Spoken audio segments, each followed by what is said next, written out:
सोलापूर विजापूर रोडवर भीषण अपघात, दुचाकीवरील दोघांचा मृत्यू। सोलापूर विजापूर रोडवरील हत्तूर परिसरात पहाटे झालेल्या भीषण अपघातात दुचाकीवरील दोघांचा मृत्यू झाला। या घटनेमुळे परिसरात हळहळ व्यक्त होत आहे।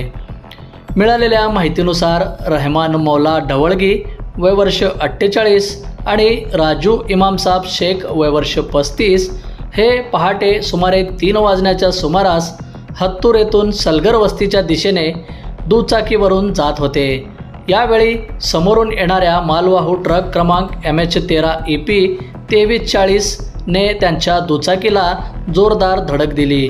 या अपघातात एकाचा जागीच मृत्यू झाला, तर गंभीर जखमी झालेल्या दुसऱ्या व्यक्तीला उपचारासाठी सोलापुरातील शासकीय रुग्णालय अर्थात सिव्हिल हॉस्पिटल या ठिकाणी दाखल करण्यात आले।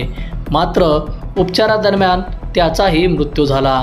या दुर्दैवी घटनेची नोंद संबंधित पोलीस ठाण्यात करण्यात आली असून पुढील तपास सुरू आहे।